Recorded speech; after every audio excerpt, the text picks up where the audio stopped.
Welcome everyone to another episode of Kiwi Talks. I have in the building with me the MC from Foxton, the man with the skills, the man Dillz. How you doing? I'm good, bro. Thank you. Thanks for coming through, bro. Cool. First thing I want to know is how you got into all this in the first place, because you used to do metal, right? Yes, you've seen that, yep. Yep. Yeah, so basically I used to be in a metal band. We were called Serene Silence. And from there I was a lead guitarist. And I wrote some of the lyrics. Like, I wasn't the only songwriter, but I helped with the lyrics. Yep. And then basically I can't sing. So if I wanted to carry on writing lyrics and do my own stuff, I had to rap. So true. Yeah, I started rapping. Yeah. I was a big fan of hip hop though. Growing up, I listened to Eminem growing up and all the rest of it. So yeah. I think any white boy is a fan of Eminem, mate. 100%. Yeah, I actually used to have his albums, and my dad used to come in and be like, "You're not allowed to listen to this one." But same thing. Yeah. Same problem. Yep. Oh yeah. So what's it like in terms of how you developed your style? Was it something that evolved over time, or have you always just kept it the same? I honestly, because you've been around for ages. I have. I've been doing music for like hip hop for like 7-8 years. Yeah. And I used to just do the mixtapes and just YouTube beats and put up stuff on Bandcamp. And I mean, it actually kind of, what I would say almost kind of kickstarted me and built me a little bit of a core fan base, because I've got people that have been writing with me since back then. So I've still got people that have hit me up and they'd be like, I've been listening to your music for 7 years. Yeah. And like my Bandcamp, like, I mean, it's not any big achievement, but like you jump on my statistics, I got over a couple thousand downloads on my mixtapes, you know what I mean? So there is people that have heard my earlier stuff, but I feel like my earlier stuff was all kind of similar. Like my flows, I was never really diverse, my delivery was kind of always the same. And so when I've worked on my first studio album, which was Metamorphosis, I realized that I need to do something in terms of like making sure that I'm finding myself in a way that I'm going to be able to reach more people. I can't just sound the same on every song, you know what I mean? So totally. I branched out. I tried to work on different types of music, and I feel like I've found my sound now. And for me, the way I put it is I'm trying to find the balance between underground and mainstream. It's pretty hard. It's hard. Because you want to have the respect of the underground. Yep. But the appeal of the mainstream, exactly, which is the very, very hard balance. Yeah, and so with the underground, I mean, you've got the lyrical, you've got the, the rhyme schemes, the wordplay, the mainstream. You've got the catchiness and the simplicity of your lyrics. So it's kind of trying to combine that, trying to have simple lyrics, but at the same time, they're on. You know what I mean? Yeah. So how do you do that? Well, for me, I feel like it's almost saying, like, not being too technical of what I'm saying anymore. Like, I do have those songs. Like, if you listen to my album, I've got a couple songs that are basically mainstream songs, and I've got a couple songs that are basically underground songs. But the ones where I try to bring the two together is I'm doing the rhyme schemes and stuff like that, but I'm not getting too technical about it. 2 steps forward and 3 steps back. It's like we grow apart with each step back.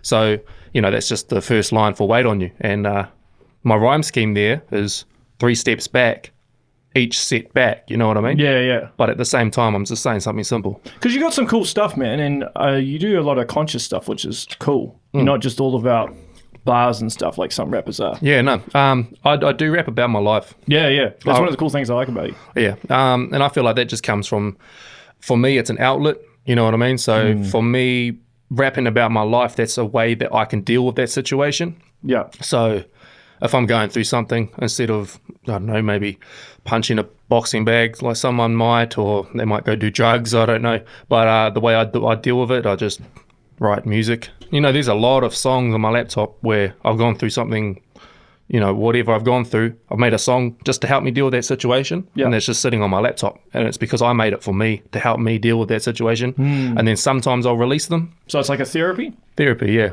Yeah, definitely. So you grew up in Foxton. Yeah, born and raised. Yeah, and then you moved to Sydney for a while, didn't you? I did, yes. I moved to Sydney April last year, I think, and I came back April this year. You picked a good time to come back, bro, considering what's going on over there with the fires and stuff. I feel for everybody over there. I've got so much friends, and they're pretty much like family for me now. So I've been talking to them every week. I keep in touch with all of them. So shout out if they're watching. But at the same time, they've been keeping me updated on what's going on, how it's like in their areas, what it's like going into work, because I used to work right by the Harbour Bridge. Oh, nice. Yeah. So they. Hope everything gets sorted over there ASAP. So what was your reasoning for moving to Sydney? For moving over there, my partner and I, we ran an accommodation complex up in Rotorua. Yeah. So we were the managers, and that we lived on site. And so when we left that job, we had no house and we both had no job. So it was kind of like, well, what do we do? We'll just make the big leap, you know what I mean? Yeah. And so we just booked tickets, didn't have anything lined up or anything like that. But I landed there on the Monday, applied for a job on Tuesday, and I had it by Friday. So I was away. Oh, that's cool. Yeah. Did you get any culture shock or anything when you moved? Nah. Aussie is almost like New Zealand. Almost. Almost. What I say different is brown grass. Yeah. They've got wild cockatoos. So, like, I was going for a run one morning and there was a cockatoo up in the tree, and I was thinking, oh, someone's parrot, whatever it is, bird escaped. And so I took photos of it and everything like that, and then I realised that they're just a wild bird over there. And then also it kind of stinks in some places. It's not. I wouldn't go to the point of saying it's polluted. But is it within the CBD itself? Not even, the busier parts, the more city-like areas are the areas that do stink more. It's just not, the air's not as fresh. You can tell New Zealand when you're here, the air's fresh. Yeah, because I went to Sydney last year, and you can even just see it as well. Yeah, you don't notice how green New Zealand is until you leave, and then you come back. Yeah. So it took me, because I've been to Thailand as well, and I mean that in a lot of areas has the same kind of smell. Yeah, and it takes you leaving New Zealand and coming back to it to appreciate that New Zealand doesn't smell like that. And that you can go out and see all those jungle or greenery, or even the fact that our grass is green. So it is a beautiful sight. You appreciate it once you've left and come back. Right. That's interesting. So obviously the main thing I got to ask you about is the whole thing with Tom Francis. How the whole thing went down. Now, obviously, there's some people probably watching this that don't know the full story. So, just to give a bit of a breakdown, there's an artist, Tom Francis. He's worked with artists like Snoop Dogg, Wiz Khalifa, I think, as well. I don't know if he's worked with Wiz Khalifa. He claims he has. He claims he has. Yeah. Okay, well, whether he has or not, and then you guys were supposed to do something together. Well, you did do something together, and it all went to shit, basically. Basically, yeah. So he was, he's the owner and runs Black Market Enterprise, which is a record label here in New Zealand. Yep. And they, were supposed to do a distribution deal for my album. So I invested every cent of my own into the album, created the album, got all the artists on it myself. Yep. Took it to the studio myself, shot all the music videos, everything like that, all myself. And all they were supposed to do is put it out there. You know what I mean? They were supposed to line up my FM flavor. They were supposed to put it out to, promote it to these countries and set me up so that I could go on a tour here and there and all the rest of it. They just, sold the dream. And at the end of the day, they put the album out on all the platforms, didn't promote it at all, but through my own fan base, through my own people that have been following me and listening to my music and buying and streaming, etc. It did, make its way onto the New Zealand hip-hop charts, etc. But I never seen a cent. So they took the money and run, basically. I haven't really ever heard from... Because there was an agreement, wasn't there? But it was only via email. Yeah. So everything, all the contact was through phone calls, emails. I never actually went and met up with them. But it was enough, because people have hit me up about this, it was enough, it was a legal, agreement. Yeah, because that's what I mean. Even though there is no actual contract per se, there is still written evidence to show that. Yeah, from a business to a customer. Yeah. They sold, they were supposed to do a job and they didn't do it. Yeah. And that agreement was there in writing and it wasn't fulfilled, and as a business you can't do that. Yeah. And I won the court case. So anybody saying, you should have did this or you might have did this wrong, I did things right if I won a court case, you know what I mean? I took it to court and they said, yes, you did this, and they didn't do this. So you got your money back? No, I've earned the right to get the money back, but they've never paid it, They still haven't paid a cent. So I won the court case last year, November. I've actually been going through this for a year and a half. That's a long time. Yeah, no, I think people don't realise how long court cases can go on for. Oh yeah, no, I'm supposed to, I don't even know when it's supposed to be. I think it's probably this week or next week. There's supposed to be another court thing. I don't know if I'm supposed to be there or not, but I suppose there's still heaps of stuff you can't even talk about as well. To a degree. And there's some stuff that I just won't talk about. Yeah, which is fair enough. Because I'm not sitting here trying to sound like a hater. And, I hate them, but I'm not trying to sound... Hey, dude, I don't blame you, bro. Yeah. I'm not just sitting here trying to sound like a hater. What I did is I told my story, and I told my story to my fan base, and it just went further than that because people agreed and people had been fucked over by him themselves. So, at the end of the day, all I did was tell my story, and I did it as a last resort. I've been dealing with this stuff privately for a year, so over a year. Because the dude has lost a lot of respect in the hip-hop community, man. I think, he tried to kind of garner, create false respect by going out and paying for Snoop Dogg or saying he's doing this when he isn't really. Because, he told me he was distributing for Ty Dolla $ign and Wiz Khalifa. I haven't seen any evidence of that. I do know with a lot of rappers, and I'm sure you've found this as well, that some rappers do just talk a whole bunch of shit. Yeah, they do. They do, yeah. What is it? Fake it till you make it? Yeah, that's exactly what he's doing. Yeah. That's what he's doing. That should be his motto. It should be like black market enterprise, fake it till you make it. Yeah. So can you see through, has this experience taught you to see through the bullshit when someone tells you, hey, I can do this for you? Yeah, no, this experience has opened my eyes big time. So I've been hit up by kind of a couple of different record labels, etc. since, and I'm in negotiations with one. I'm close with him though. I know him personally, and I am confident and comfortable going into business with this guy. Okay. Because I have worked with him in the past. I've stayed at his house. So I am open to that kind of deal, but at the same time, I'm very, my mind is open, my eyes are open. I'm not just going to be so trusting in the future. Are you a lot more skeptical now as a result when anybody says anything? Yeah, I am skeptical. It's kind of I'm not going to believe it until it's in front of me. Yeah. Which I should have been like that in the first place, but at the same time, I'm not the type of person to go and fuck people over, so I don't expect people to fuck me over. I'm the type of person, if you respect me, I respect you, and if you fuck me over, I'll fuck you over type thing. But I'm not going to be fucking people over, just going out of my way to do it and then create a bad name for myself. I'm the type of person that will get my revenge. Yeah. You know what I mean? If you fuck me over, I'm not just going to lay on the ground and fucking take it. Yeah. And that's the thing. With Tom Francis, he's been fucking people over for years. There's people that have come forward and from when Black Market Enterprise first started, and they would hitting me up, telling me their stories, venues where he hasn't paid the bar tabs after they've gone on tour, promoters where he's lied about how many tickets were sold and then they put the event on and 8 people turn up, photo shoot people where he's had the photo shoot done and then he didn't pay the photographers, people jumping on songs, the Twister song, for example. He had another person invest $6,000 or something like that, and from there he kicked that person off the song and kept the Twister verse for himself. So he's been doing it for years, and the way he gets around it because he bullies people. He threatens them. I'll blackball you from the music industry. He's turned up to people's houses with islanders, trying to intimidate people. Didn't he get New Zealand of the Year as well? He got runner-up. But that's the thing, and I think that's why I was kind of not naturally trusting, but that's why I did trust him in a way, Yeah. You see somebody get a New Zealand runner-up, New Zealand of the Year, you don't expect them to be like that. But yeah, so I'm not scared of him. That's why I've been able to come out. I don't care what he says to me. I don't care about his threats. You know what I mean? And if he wants to come and see me, I'm open to having a conversation with him. If he wants to call me, I'm open to having a conversation. Have you tried to get in touch with him? I've tried contacting him for years, for over a year. Email, phone calls, texting. He's not going to talk to me, especially now. I've destroyed his career, I think.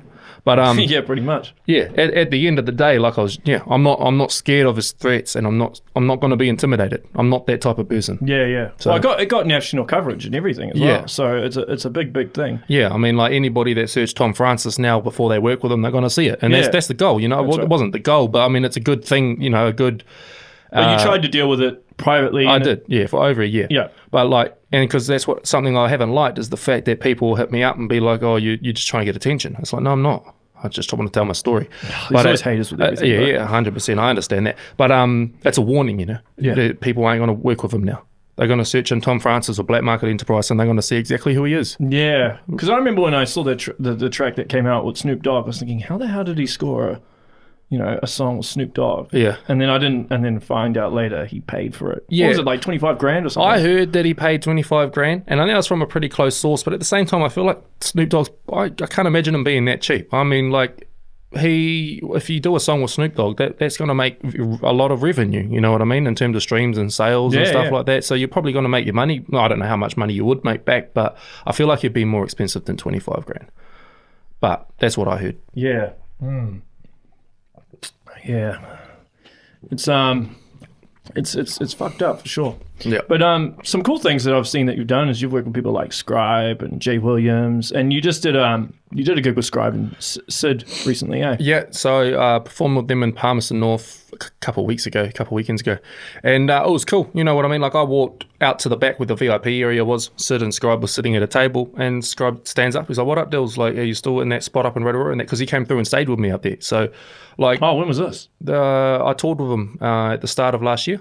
Oh, nice. So we did an Upper North Island tour, and so I think there was four nights in a row or something like that. I can't remember. Yeah. But so like it was cool having that recognition and the fact that I could walk in there, boom, Scribe stands up, "What up, Dilz?"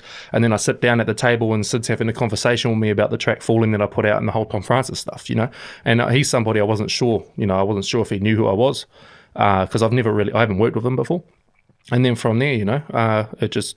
We got a track in the works, so you got a track in the works with Sid. Yeah, my man. Yeah, so it's cool just building the connections. Yeah. But because did you know Scribe? So did you meet him last year? I met him. Yeah, it would have been February last year. Yeah, because he's a guy I've admired for years. I mean, he's like the guy. When you think about New Zealand hip hop, the Crusader. Yeah. The impact it had on Aussie. When I was living over in Aussie, he is the one that they all knew. If you talk about New Zealand hip hop, I'm a New Zealand hip hop artist, whatever over in Aussie, Scribe, that's who they know over there. He's big over in Aussie. Because he's got something coming out next year, doesn't he? 2020. Yeah, so he was telling me that, and I think he might have told the crowd as well, like kind of thing on the stage, that he's going to come out with something 2020. Yeah. And he previewed one of the songs and stuff like that. So I feel like it's going to be big. I don't know when or why or how many. How long we got to wait and all the rest. I don't know any of those details. Are you going to be on the album? No, not at this stage. Hit me up, Scribe, I'm down. But I messaged him a few days ago. I do keep in contact with him. Yeah. And because like before we went on tour, we were talking for about a year. You know what I mean? Like via email and Facebook and stuff like that. So like we did the tour. And that was my first time meeting him, but I felt like I kind of already knew him because I'd been talking to him on the phone and stuff like that. Yeah. He's one dude I'd love to have on here because I think his career's been a bit of a roller coaster. Yeah. And I don't really feel that he's been given the platform to really say what he needs to say. And you got to worry about with the media. I'm not sure if you had this problem because you talked to Stuff, didn't you? Stuff and NZ Herald. Yeah. And so, when you're talking to them, you don't know how much of what you say they're going to include in the article. Yeah. Was that something you were worried about? It wasn't that I was worried about it because I was careful about what I was saying, but yeah, I wasn't worried. I kind of trusted them. I told them like, for example, NZ Herald, when they're trying to do the story and stuff like that, the guy that set it all up, David, he was really good. I sat there on the phone with him having multiple conversations, and I told him exactly what I wanted to be the outcome in terms of putting the warning out there and stuff like that, and I wanted to make sure my story was told clearly. The only thing that kind of went out of context was the headline of, West Coast versus East Coast and whatever happened there with that headline. But I mean, if it got the attention for people to jump on the article and read it, the more people, the better. So I don't know, they could do what they want. And in terms of Scribe, I understand what you're saying. It'll be cool to hear his story. It was really cool when when he came and stayed with us and stuff like that. When we were doing the tour, we were having conversations about politics and everything, you know what I mean? Like, I wasn't expecting to have those types of conversations. So he's talking to me about, like, Jacinda Ardern. He's talking to me about the whatever laws are going on. He's very, he's very in tune. Very in tune, and he's very, he's very, I don't know the word that I'm looking for, but to talk to, he's intelligent. You know what I mean? In terms of, well, he just knows his stuff. He knows his stuff, yeah, he knows his stuff. Did you manage to get into a talk about his history and anything, or did you try to stay off that topic? Unless he brought it up, I guess. I mean, he was talking to me kind of about what was going on at the time. I don't really want to say too much. No, not your place to say. But he was just telling me, if I get through this new music, and like I said, I was talking to him couple weeks ago, and he was saying, new music. So did he reveal to you when in 2020 he's going to release it? No, he didn't say when, but I know he's working on it. Yeah. And how did the collaboration with J Williams happen? So basically, it was, I don't know how many years ago, must be 4 years ago, because my partner's 24. So for her 21st, I was kind of setting up, what I did originally was reach out to everybody I'd kind of worked with and been in conversation with to do a 21st video shout out for her. Yeah. So like I got Swizz from Hopsin's label Funk Volume. He did a shout out. Flawless was supposed to do a shout out. He never sent me the video though, which was guttering. He said he would do it, but he didn't do it. Futuristic, he did a shout out, and because I was talking to him back then. So there was a few people that did like shout outs, and I thought, well, my partner was a fan of like Sammy J Williams and a few of those other artists, and so I reached out to them as well just to see if they'd be on board. And he was like, well, instead of doing a shout out, how about we do a song for her or something like that, I think, because I was doing a song to go behind the video of everybody shouting her out and stuff like that. Yeah. And he's like, oh, I could just work on the song. And I said, oh, instead of doing a happy birthday song, how about we do a real song? You know what I mean? Like we'll link up and actually do a song. And then at that point, I sent him the song "Wait on You," and he did an amazing chorus on it. Like that song, is probably one of my personal favorite songs of mine. And so he did that, and he got back to me, and he's like, oh, who mixed and mastered this type thing? And I think I said I did. And then from there, I started doing a little bit of that for him. And he did a few songs for me. So he did Love Drunk, and we actually had like quite a few different versions of Love Drunk, where he had done like a kind of a heavier and more full-on vocals, like it was more not upbeat, but aggressive. Oh, yeah. And then we kind of toned it all down and did the version that came out. But how much back and forth was there? Oh, there's always back and forth. Like, he's the bro. I can sit there and message him all day. No, I'm not going to. You know what I mean? But on Facebook, well, we were calling each other, and we met up up in Auckland, and it's really cool just building those connections. I'm not sitting here trying to go, oh yeah, I'm fucking best friends with J Williams, because I imagine he's got like a lot better friends than me. But at the end of the day, I've got those connections. I can just contact him. Because I haven't heard from him in a while. What's he doing these days? He's over in Aussie. He's just gotten on the Magic Mike tour thing. So like Channing Tatum's doing some big tour with it, and he's just gotten on that. So shout out to him for doing his thing, because I know he's working out non-stop. Like every Instagram story every day is him in the gym doing all these crazy pull-ups and stuff. So he deserves it for how much work he puts in. Totally. And I mean, he's a good dancer and all the rest of it. He's a multi-talented dude. Yeah. And I mean, he's doing a lot of singing in that, but he's, like I said, over in Aussie. But he's touring New Zealand. Like he's got a show in Palmy next week. And it's crazy. It's crazy how many events are in Palmy. Yeah, I know. I mean, for me, that's my home, like sort of hometown, because it's right next to Foxton. What is it? 20 minutes away? 20 minutes? It'd be about 30 minutes. But like I work in Palmy, you know what I mean? Yeah. So it's right next to Foxton, and my gig a couple of weeks ago was my first ever Palmy gig. So. Yeah. I mean, I think what I need to do is focus on the hometown a bit more. But like talking about that, the last week in Palmy, I've had about 2 or 3 people come up to me and be like, hey, Dilz, I fuck with your music. I heard it on Spotify and all the rest of it. So, I mean, the people in the hometown, they are getting to know me. So that's cool. It's just I need to do a proper headline show there. So when you've done most of your gigs and stuff, where have they been? Wellington? No, because when I was working on Metamorphosis and all the rest of it. I was living in Rotorua, so I was based in Rotorua. So I was performing. I did quite a few shows in Rotorua, Lava Bar. So I did with Scribe there. I did one with Lion Rez and Looms Brown. I did one, I think, by myself. I did a lot of shows in Rotorua and then around Rotorua. So like Hamilton, Napier, Tukaroa, Hamilton. That's the good thing about the Upper North Island, I find, is a lot of the towns and cities are in close proximity with each other. Yeah. So it's not that far to drive. Yeah. No, it's not. Yeah, so when you're doing gigs and stuff, it's like an hour this way and then an hour that way. Yeah, so it's pretty good in that respect. Yeah, 100%. Yeah. True. So we actually did, me and Scribe did a show in Hamilton. I'm just saying that because obviously we're in Hamilton right now, but I think we performed at the Local. I think that's what it was called. I don't know if that's what it's called now. This was start of last year. I don't know what it's called. I don't know what it's called, but we did a show here. Yeah, because I haven't been here that long, so I'm still probably not aware of what was before, maybe. But it is what it is. Would you ever do battle rap? I like it. I mean, Would you jump in the ring and verse Tom Francis? I'd verse some rap. I'll verse some hands. I'll do whatever he does. He does jiu-jitsu or something like that. I'll face him in jiu-jitsu if he wants to do that. Anything he wants to do, I'm down. But in terms of battle rap, I mean, like, I'm a fan of it, but I don't know if I'd fit in. I feel like... Why not? Why do you because say that? I've got so much, like, sensitive music, straight away I know people are going to turn that around on me. Oh, totally, yeah. Yeah. So they'll use it as an angle. Yeah, totally, like, my song, I've got some soft songs out there and people are just going to, boom, use that against me. So I feel like You'd have to write a rebuttal for what they're going to say about it. You're going to have to prepare in advance and know exactly what they're going to say so you can be prepared for it. Plus, like, when it comes, because I know they go in, like, pretty much, 90% of it's written, but they do some of those freestyle responses and stuff like that. Yeah, rebuttal freestyle. When it comes to a freestyle, I just overthink it. Unless I'm drunk, I just sit there and trying to come up crazy rhyme schemes while I'm freestyling, and it just doesn't work. So instead of writing, door and floor, I'm sitting there writing like sliding door and rhyming more. You know what I mean? Yeah. Oh, multi-syllables. Yeah, and I can't. I'm trying to sit there and freestyle that, and it doesn't work.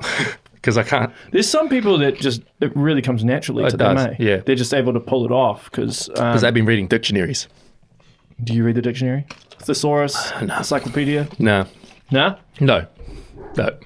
I just kind of, what I do is I kind of, somewhere in my brain, I feel like sometimes I've heard a word, and then what I'll do is I'll be writing a song, and then that word that I might have heard of once upon a time comes up in my head like, oh, that rhymes, and then I go and Google what it means. So then I'm like, I've had that as well. Yeah, and it's like, how can I use that word? Yeah, when I used to write you'd have a word, it'd be stuck in your head, and you'd be thinking, I know I can use this, but I just don't know what context. Yeah. And sometimes it's like, the word isn't even a word. I might have just made it up. But for the most part, you know what I mean? I've got a word stored in my memory bank from years ago I might have heard. And then, I just Google what it means. How fast can you bang out a song? Or do you take your time? It really depends. Like, for me, I overthink things and I rewrite things a lot. For example, like some of the songs on my album, on my laptop, I've got like 5 different versions of them, and some of them are completely different lyrics, you know what I mean? Different beats and stuff. So some of the stuff that I really zone in on and I'm trying to perfect, it takes me ages to sit there and rewrite. But for example, sometimes I can hit up for a feature and I'll write the verse the same day, record it and send it back. And that's not saying that I'm doing like a half-assed job. It's just that there's not as much pressure for me. Yeah. Did you ever have problems? Because I know I had this problem when I used to collaborate with some MCs, is you'd send them a beat or a half song, and it just needs an additional verse. And they're like, yeah, and they'll write a verse, and then it's like trying to get blood out of a stone, trying to get the verse back from them. Yeah, yep. No, sometimes you got to keep on them, but when it gets to that point, it's almost like, well, if you're not really committed to the song, you're not really, putting in your effort, then I'll just get someone else on it. Yeah. So, like, if you don't want to be a part of it, that's cool. So how do you decide who you want to collaborate with? Do you hear that person on the song, or you just think, that has happened. That has happened where I've been like, this artist would fit this perfectly. Yeah. For example, Wait On You features J Williams and Ty. Scribe actually did a verse for that. Did he? He did. He was originally on that song. I don't have the verse vocal files or anything like that. Like, we were going to do it as a remix, but the only time I've actually, seen any type of a preview of that verse is when we were together. So he did it in front of you? Yeah, no, he wrote the verse and he just didn't record it. So I don't think he's recorded it. I'm not 100% sure, but we were going to get him to record it and do a remix. But Love Drunk, because of Love Drunk is a storytelling song where I'm kind of talking about alcohol. So I'm talking to the alcohol as if it's a female, you know what I mean? Yeah. It's dope concept. Yeah, so Scribe came in and, it was perfect timing for him with what stuff he was going through to be able to kind of open up and talk about that kind of stuff as well. So sending that to Scribe, I knew he would suit it, you know what I mean? And he loved it as soon as he heard it as well. That type of song, I was like, Scribe, if we're not doing Wait On You, he should be on Love Drunk because he's gonna kill it. And so he came in and he did his whole verse, talking about alcohol, and he even talked about Mary Jane, marijuana, as if It Was a Female by using the Mary Jane thing. So he did an amazing verse. So yeah. You know who I'd like to see you work with is David Dallas, bro. Oh, for sure. Yeah, he can hit me up whenever he wants to. I don't know. I think he's in LA, isn't he, or is he in? I don't know. Some part of America.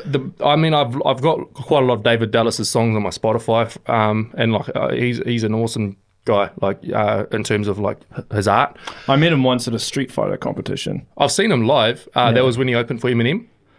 Yeah. Was it? That was 2014. Yeah. So I seen him live then. But dude, apparently he never even met Eminem. I imagine 360 opened for Eminem too, the Aussie rapper. Yeah, and he didn't meet him either. Yeah. So because I think I don't know how that all isolated works. Eminem. Is, but then I know that like when Logic security. When Logic did a show of Eminem, Logic met him. So yeah, I mean maybe you just got to be big enough.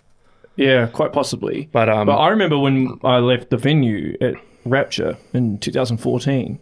Like I got out of there straight away because Western Springs pretty much. Yeah, the buses. There's just people everywhere. Buses when they were going past, people squeezed up against the windows. Yeah, it was like something out of Japan. It was crazy. Yeah. Yeah. Oh, true. We actually walked from Western Springs back to our accommodation, which was by the Sky Tower.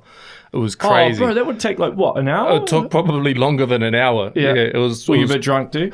Yeah, that was actually my first time trying absinthe.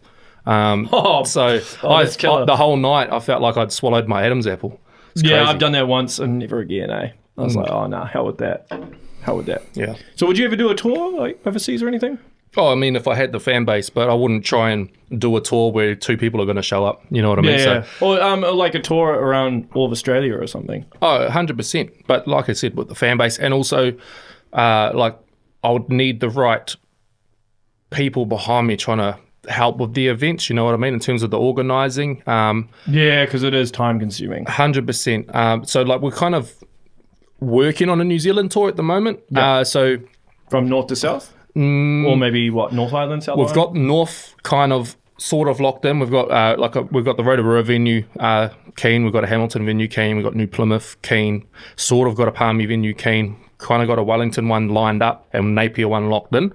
So we've got the show in Christchurch February, I think it's February 29th, but they were talking about possibly doing it March the 1st now instead because of a venue change. Not 100% sure what's happening there.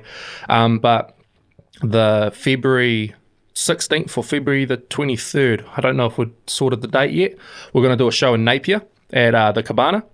And my bro, Taff Keynes, he's the one that's been helping me organise that. And if that goes to plan, if that works out, we'll go and do a tour. So everyone show up to the Napier one. Yeah. So that in that way we can go on tour. Doesn't Sid live there? I think he does, yeah. Could you maybe get him to do a set there? Possibly. Yeah, I'm pretty sure he'd be keen. But yeah, so I've got a few like local acts that have reached out to me and I've been communicating with that we're going to get to open, kind of give them a platform to be able to come through and perform and stuff like that too, because I know sometimes it's hard as an artist to have those opportunities to perform. So I'm looking forward to bringing it all together. We've got Zerofux behind it at this stage. Yeah. They're going to do something to help us. They're cool, man. They support a lot of the hip-hop scene. Definitely cool. Yeah, no, so shout out Chad from Zerofux. Obviously, I'm wearing shirt and hat. I know PhD promote them and 1 Ounce. They're a sponsor for 1 Ounce and stuff as well. Yeah, so. And Camo MC down south. But with the Napier show, so it hasn't been like announced or anything like that. Yeah, officially greenlit. It's not kind of like it basically is, but we haven't started promoting it. So right. Once we start promoting it, everybody jump on board, get your tickets and all the rest of it. Probably try and drop some info on it start of next year or end of this year. Yeah. Ah, man. That's cool, bro. Yeah, 100%. Yeah. So, like, do you think you'll always stay in Foxton, or do you think you'll move back to Sydney at some point, or do you know what you want to do? I was at the point, like, literally a few weeks ago, or even a couple months ago, if you asked me what I was going to be doing, it was going back to Sydney. Yeah. I had lined it all back up to go back to my old job, and basically just needed to book the tickets. Yeah. And I was working doing security. I finished up my last shift on Monday, so I handed over my notice a couple of weeks ago. But I applied for one job. There was one job that caught my attention. It was kind of doing the same thing I was doing over in Sydney, and I liked what I was doing over there. And so I applied for this job at 11 o'clock in the morning, went out for a game of golf, got back at 4, and right when I got through the door, they called me up and had a phone interview. And so I had the phone interview with them. They're like, come in next week and we'll have the face-to-face. So I went in the next week, had the face-to-face, and then even then I'm pretty sure I told them, it's kind of this, this is going to make it or break it. It's either probably going to do this or I'll move to Sydney. And they offered me the job. So, I got a job doing what I think I'm going to love, and sweet. Yeah, and would you prefer in the meantime? Would you prefer to stay in New Zealand anyway? Family and friends wise, yes. Yeah. But I do miss the people I've met and bonded with over in Aussie. But the money, the money is the go is over in Sydney. It's just so much money, and because we lived about an hour away from the actual city centre, so I was training an hour each way, which is time consuming, makes your day so much longer. But it's a lot better than driving, which is a lot of the problem. Yeah, I mean, I could jump on the train and go to sleep, Yeah. Or I'd jump on the train, just listen to music or write music or whatever. But on the thing of living an hour away from the city centre, the houses are cheaper than what they are in Palmerston North. You know what I mean? Real? Yeah, you could rent a 3-bedroom house, $260, $300. You have a nice house, you could have a pool, aircon unit, and all the rest of it, $300. So I don't know what New Zealand's up to with their housing prices. I think a lot of Auckland, because I'm originally from Auckland, right? Yeah, and it was fucking ridiculous. Yeah, I can imagine. How would this? Your income would basically be paying for your living. Yeah, and part of the reason was I wanted to buy a house and stuff, and I couldn't do it up there, so that's why I moved down here. But I think a lot of the problem is, and you'll notice it from being in Sydney, is we don't have a good integrated rail network, right? Yes, there's the public transport over there is so accessible. For my bus, for 10 minutes to the train station, it would cost about 16 cents.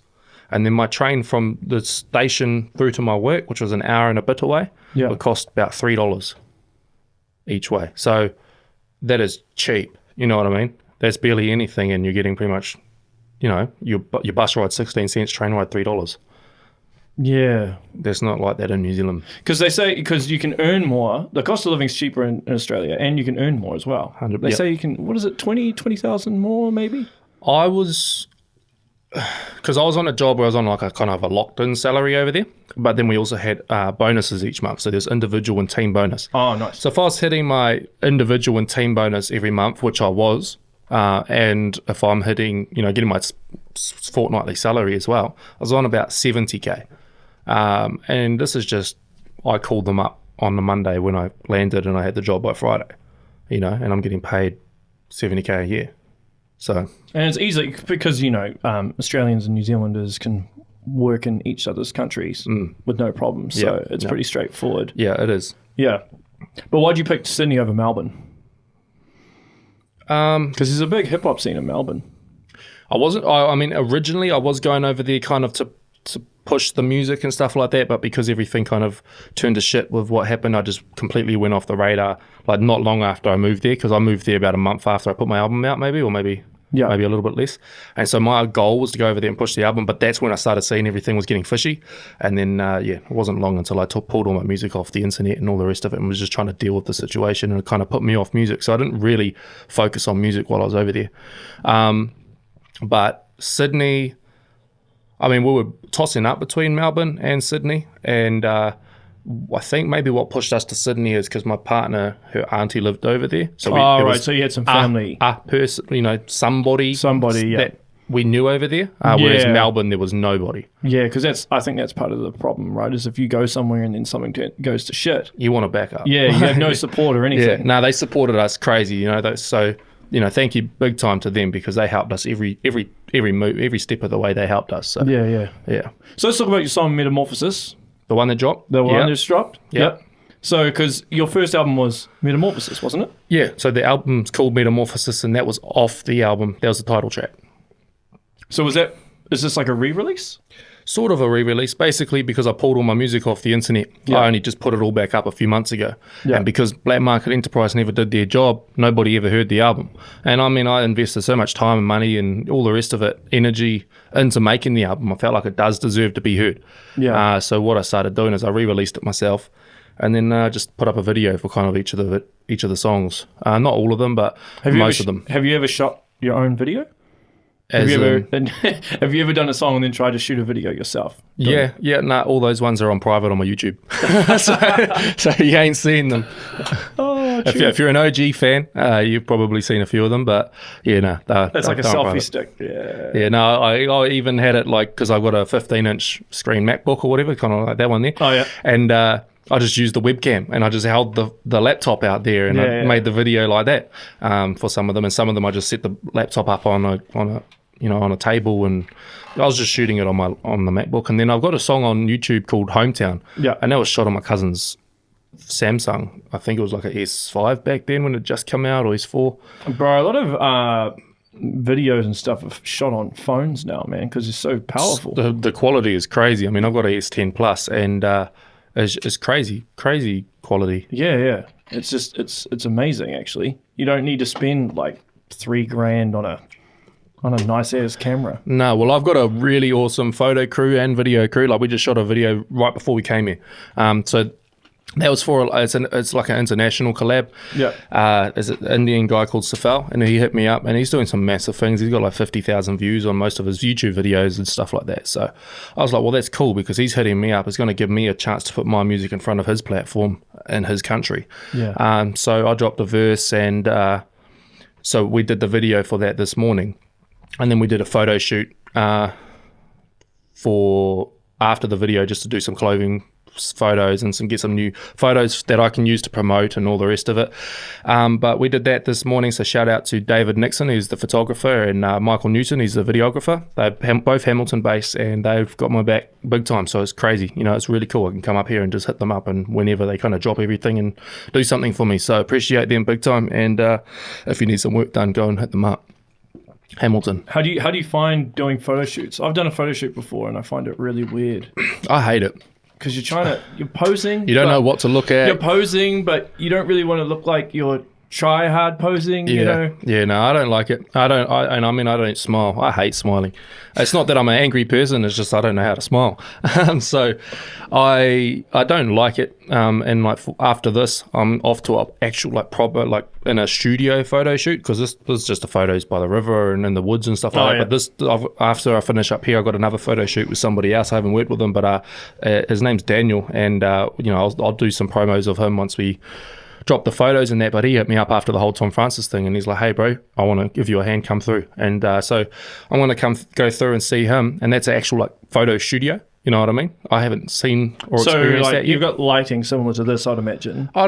Yeah. I mean, I'm not too sure how it's all going to go. I'll let you know. Yeah. But I'm a little bit nervous because I don't know what to do with myself when they're trying to take photos. Well, do they tell you what to do with these photo shoots? Be like, to a degree, they'll kind of be like, stand there, move left, move right, and then look there and look there. But it's like, how do I look there? What facial expression should I use? But so the first time you did a photo shoot and you got the photos back, were you like looking at it and like, oh fuck man? Because I know I was. Yeah, no. I was like, oh man. The thing is, so what they do for me is they'll send all the photos. So every single one. Every single one. So if we took 50 photos, I'll get all 50 of them, and then I'll delete about 48. I keep two of them. I use those two on everything. So yeah, I mean, there's a lot of photos. It's like, what was I doing? What was I looking at? What was I? You know what I mean? So I know what you're talking about. Yeah. Do you know anything to like with Photoshop or Adobe Photoshop? Do you know how to use any of that stuff, or do you do any editing or anything? No, I mean, like I try to do a bit of editing myself. Like sometimes, like an album cover, or not like a single cover or whatever. I'll do like just do it myself. I do some photo editing myself, but I'm not going to sit there and, I'm not satisfied with how I do it because I'm not very good at it. So, because I notice a lot of artists these days that do everything themselves. I mean, Ryan Lovins is a perfect example. Yeah, shout out to him. He does. He's a machine, man. He does a lot. Like when I was watching him last night, I was like, wow. I wouldn't even have the time to be able to sit down and try and learn what he's doing. I think it's that American work ethic. Possibly. Because Americans are relentless in terms of their work ethic, man. Yeah. If you ever get a chance to go to America, you'll see what I mean. But it's, yeah. So I think that's where he's picked it up from. Yeah. He's got a crazy grind. And, shout out to them because they do a lot for New Zealand hip-hop. Because you've done some stuff with them. Yeah. So I met them, Tauranga, we did a show. And that was a couple years ago, and that was probably about nearly 3 years ago. It was about 2.5 years ago, and so we did a show. That's where I met them, and then we kind of laid down the foundation back then. Hit them up on Facebook, and we've been back and forth met a few times, been back and forth, doing music and stuff like that since then. So a lot of people don't actually know what they've done in the game, man. No, they've done a lot. Yeah. And I mean, they've worked with a lot of people, and they've opened for a lot of people. Like, it's crazy. Yeah. Like, I think they opened for Tech 9 3 times, I think. Yeah, no, that's crazy. I'd love to do it once. You know what I mean? So, shout out maybe they can tee it up for you next time, because Tech 9 will be back, man. Yeah, 100%. He drops an album every year. And he probably, I think all he does is tour. You know what I mean? I think he just makes music on the road. Yeah. I know one of your influences is Hopsin. 100%. Yeah. Huge influence. Has he ever come here? Yeah, he came here 2015. So he was part of Funk Volume. Well, he was the founder of Funk Volume. So there was Hopsin, Dizzy Wright, Jaron Benton, and Swizz. And the three of them came through for a show December 2015. So I got the meet and greets and stuff like that. Had to meet them. So I met them. I gave them a USB stick with my music on it. You know, I don't know if he ever listened to it. But that was like a dream come true at the time, you know what I mean? Being able to meet him. Sorry, I've got a lot of acid from the V. It's all good. Yeah, so being able to meet him and all the rest of it, that was crazy. We got to talk music. I talked to him about what he does music-wise, what he had coming up. I was talking to him about like music that he had worked on and hadn't put out, you know, like unreleased material, just to get an idea of the type of stuff, like how much he's working on, and like how much songs he'll leave off an album and all the rest of it.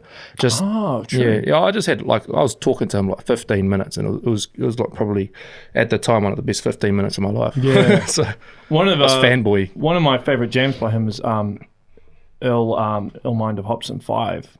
Yeah, that was like the big one. When that came out is what made him massive. But I was listening to him before that. Oh, yeah. I heard all his previous ones before, but because you did a remix of it, didn't you? Oh, yeah, I did. Yeah. I forgot about that. But yeah, so I had heard him before that, and that came out, and then everybody around the town come up to me. I was trying to show his music to people for ages, and then they all came up. Have you heard this song? Have you heard this? Like, and I was like, I tried to show you his music like a year ago, and you didn't care. You just like, oh yeah, and then now you're trying to show me his music, like, yeah. But no, I did remix Illmind 5. I remixed Illmind 6 too. That's on one of my mixtapes. What's he up to now? Is he up to 10, 11? 9. So he must be 10. Must be next. Okay. I lost track. Yeah, I don't know. He was doing it every year on his birthday, but he kind of fell off. So I don't know what he's doing, if he's going to keep doing them or not. Because I was following him at one point, and he said he was going to move to Australia. And, I remember that. Because he was on the whole Christian thing, and then he went off it. Yeah. I mean, he jumps in and out of stuff quite full on. Yeah. But there's people with certain personalities like that. I mean, people do it. It's just he's got a big platform, so everybody sees him do it. So I feel like people probably do that in their personal lives. Every year somebody's probably got different opinions or different directions, different goals and all the rest of it, but because he's got such a big platform and he makes it public, it looks different for us to see him doing it. Yeah. So how do you find balancing work and music? Find it very hard. Yeah, I imagine, because that's why I kind of I couldn't do it anymore. I know like some people, well actually most MCs that I know are having to balance work and music. I mean, there's a well-known artist, I won't say who it is, but you wouldn't think that he had a job on the side, but he did. Yeah. So I think it's just the thing of like New Zealand music as a whole is very hard to make a living, you know. Well, it's a very small audience. I mean, you can only tour New Zealand how many times a year? I mean, that's most of your income comes from touring. So it's quite hard to make a living off music in New Zealand. With for me, I find it hard just finding the time to fit everything in, because when you're doing music, you're not just writing music, recording it and putting it out. I mean, you're trying to promote it, you're trying to network, you're trying to establish a brand, you're trying to try and help everybody else out that's helping you out. You know, you're trying to promote other people as well. Like, you know, I'm trying to my video team, my photo team, all helping me out. Zerofux helping me out. All these people helping you out, and you're trying to find time to fit them all into your schedule. And then you're trying to record the music. You're trying to sort out the whole mixing, the mastering. You're trying to work out how and when you're going to do a video shoot. You got to try and squeeze in photo shoots. You got to try and do all the promotional stuff. You got to do the interviews. There's so much that goes into being an artist. Yeah. And then everybody just sees a 3-minute song.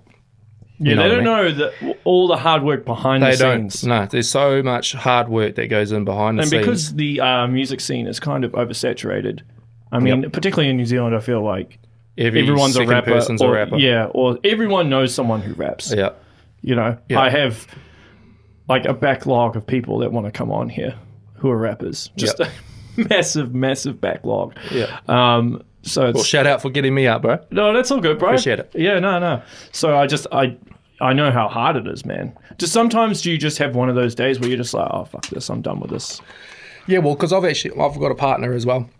And so it's trying to balance like me time and us time. Yeah. Work and music and sleep.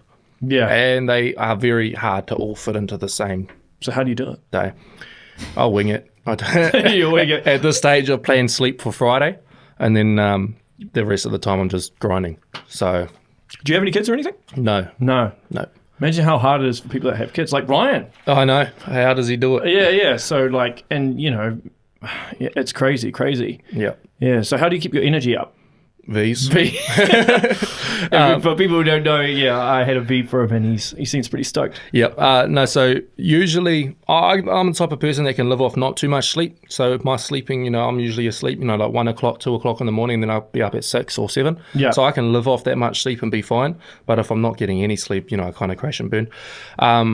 But I feel like that the fact that I can live off not much sleep, I don't know if that's just a natural thing or if my body's just learned not to.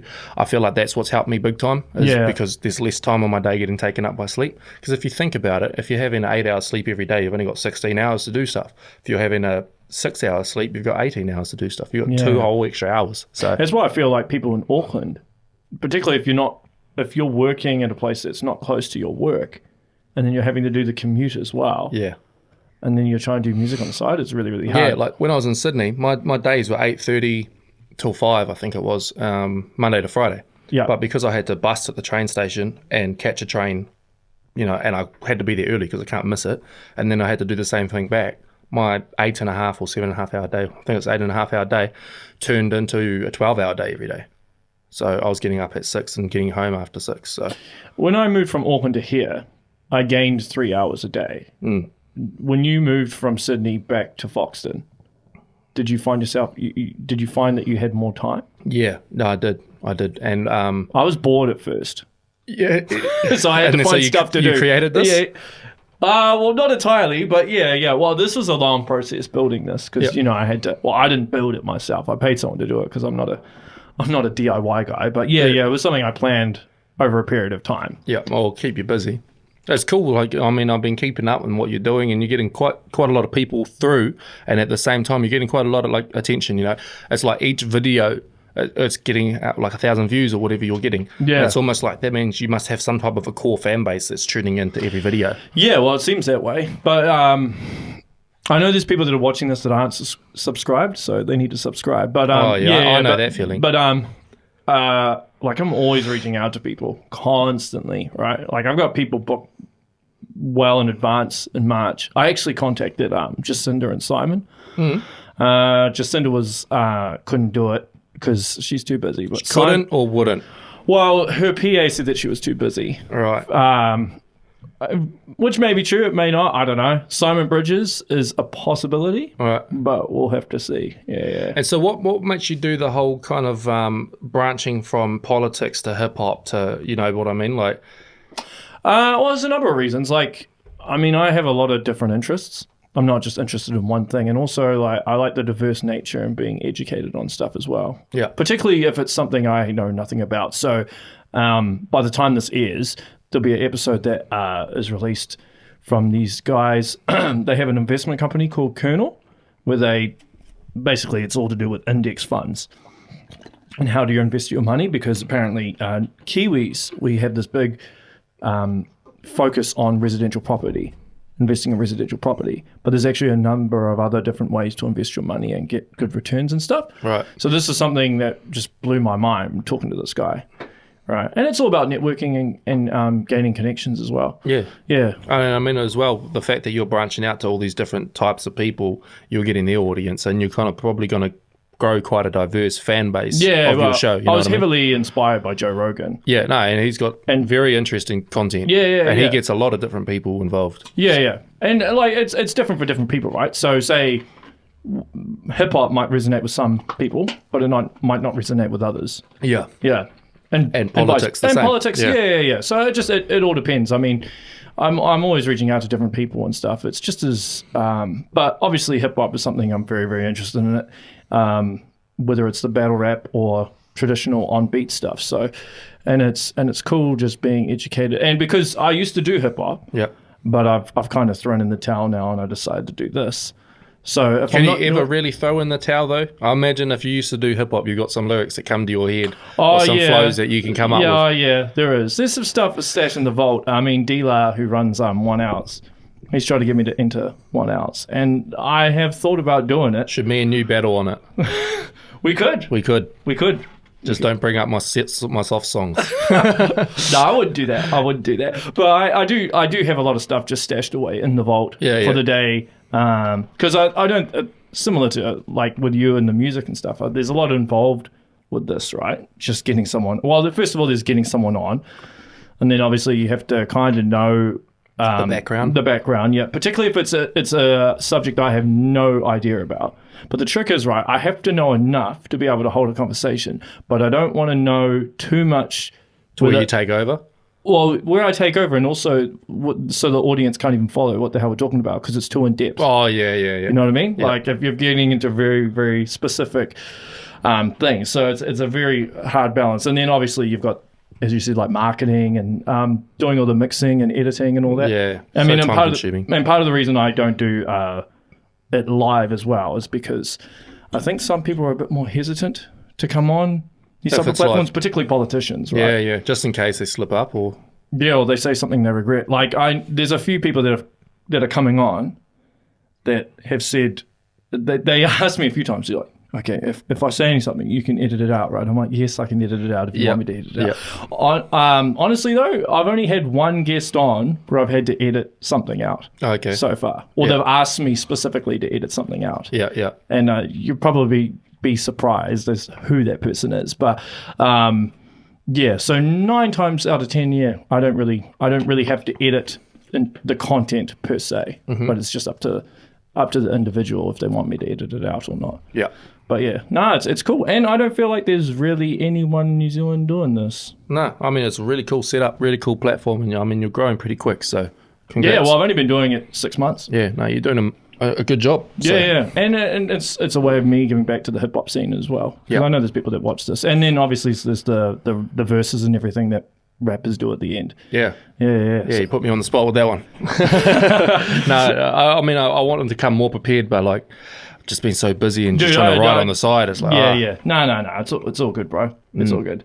It is what it is. But so where's the best place where everyone can find all your stuff? Just search in DILZ and I should just come up. I mean, I don't know about Instagram. I suck at that app, but I know my thing on there is at Dilz Music. Yep. So, I mean, if you search in at Dilz Music, I should come up. Spotify, DILZ, Facebook, DILZ, Snapchat, DILZ, NZ, no spaces. And, I mean, if you want to go iTunes and stuff like that, buy my music, it's just DILZ. So just Dilz across the board, YouTube as well. Something you said before, though, I mean, like you mentioned, I know there's people that watch this and haven't subscribed. I mean, I've got a song on YouTube and it's got 350,000 views, right? Bro, I saw that, bro. And it's a very, very old song. One of the first songs I ever put out. And I just did it, as a kind of like, it's one of those soft songs where I'd seen it happening around me and I just tried to, it's called Heal the Wounds. It's about, people self-harming and stuff like that. So I just tried to do something, like positive. And it got like huge attention and it's such a horrible song. Like the quality is just not there. I can't even, like that was one of my first songs I ever wrote and like rapped. And 350,000 people watched it. If they all subscribed, they'll be getting alerts on my new stuff where I can actually make good music. Hopefully they consider it good music. And I mean, I'd be away and 350,000 views on every song. All you got to do is subscribe. How long ago was it? That song, that was like 2013. Because I think, because I was talking to Dila the other day about this, in terms of the algorithm, in terms of social media, it's changed dramatically. 100%. Like when on Facebook and put that up, Like, I didn't even have a very big following on my artist page. I don't even know if it wasn't on my artist page, but I got over 100 like people that had seen it, because as soon as you put it up, everybody that was following my Facebook seen it. And now I've got, like, on my Facebook artist page, I've got like 6,500 people that follow it, and it reaches like a couple hundred unless I pay them. Yeah. I've had similar problems, right, where I've got quite a few people following. Like, I might post like a little snippet from a podcast, and on YouTube it'll get the full podcast will get over 1,000 views, but then the snippet on Facebook I know get like 100 or 200 views. It's real weird, eh? Yeah, no, they've really limited what you can do and who you can reach unless you pay them. Yeah. So I mean, I've got 6,500 people that like my page, and if I want all 6,500 people that have already chose to follow me to see it, I have to pay. It doesn't make sense. Do you set any money aside for marketing or anything? I mean, like back in the days, I used to put money into like kind of promoting and stuff like that. Yeah. But since I started doing music again a few months ago, I haven't put a cent into it. Yeah. So everything I've just been, everything I'm doing, every view, everything I'm doing at the moment is just organic. So that's cool. I feel, proud of that. Yeah. I mean, getting the numbers I'm getting isn't massive, like a few thousand views on a video or whatever, but at the same time, that's just organic. That's word of mouth for people seeing it and checking it out. Yeah. But I suppose, because I know I look at the analytics on YouTube and stuff, and you try and work out a pattern. Yeah. The patterns of, are you able to work anything out? It must have been weird when you got that $350,000 views on one video. You're probably like, how did that happen? Now, for that, I seen it growly. I see it grow quite slowly. Yeah. So I seen it, growing slowly, got to 5,000 views, and I was like, oh. And then when it got to 20, 30,000 views, it just took off, and it was getting like 1,000 views a day. And I think once it hits a certain point, they just take off, because it's like kind of big enough to come up in everybody's suggestions and stuff like that, or when they search something similar, it's probably one of the top results. So I feel like maybe just getting your videos to kind of that point, that's when they then, mind of its own, and a whole bunch of people can see it. But I did see it grow very slowly. I've seen some people that just full on buy views on I've seen that Facebook, too. on Twitter and all that stuff. But, Tom Francis. Yeah.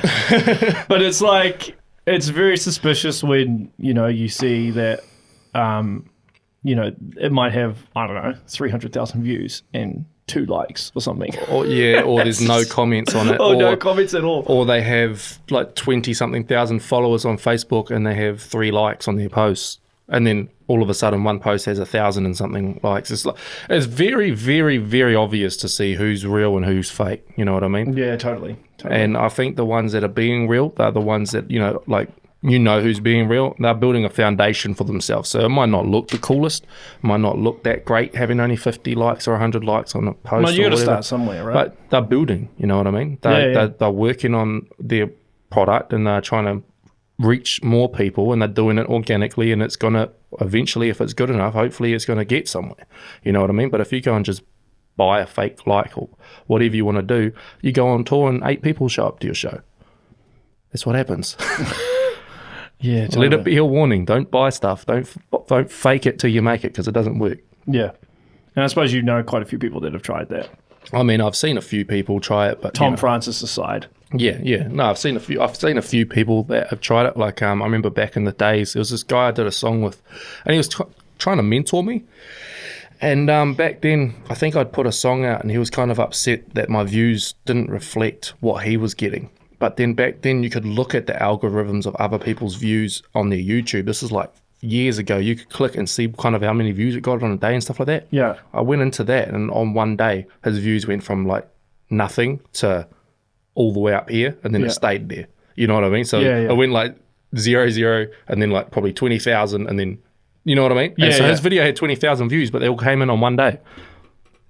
How suspicious is that?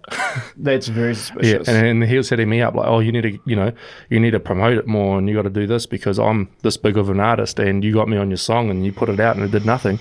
And I was like, well, actually, and so I think back then, me being me and being a little bit of a hothead, I went and remixed like Hit 'Em Up, and I did a diss song on him, and I put it on my mixtape and all the rest of it, and a little homemade video which I put on private. But yeah.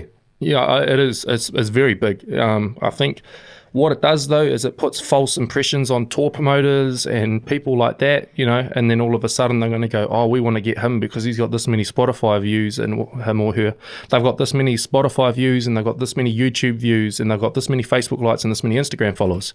We want to do stuff with them over this other person who's only got this much. Yeah. Meanwhile, that one's real and the other one's fake, you know? So it's kind of a kick in the guts for the other people that are grinding. I think, you know, it's like the whole lotto thing where people just want to buy because they want all the money instantly without doing all the hard work to get there. Yeah, right? 100%. You need, like with any type of creative art form, it's a slow burn. Yeah. You can't expect instantaneous success. Yeah, unless you're one of those ones that, like, when your first video goes viral. Yeah, which does happen, but it's extremely unlikely. Yeah.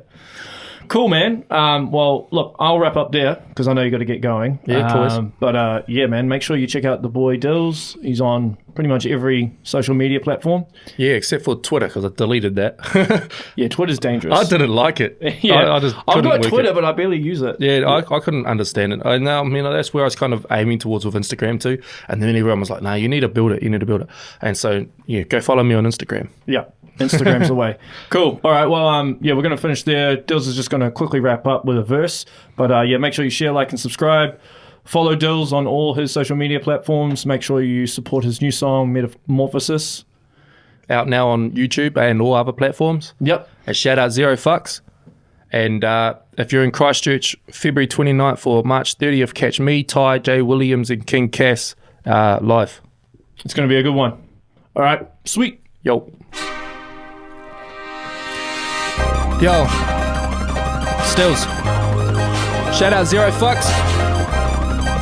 Shout out Michael Newton. Shout out David Nixon for the video shoot, the photo shoot earlier. Shout out Tish for getting me packed and ready to come up here. Shout out Reece for getting me up on the show. Yo, let's do it.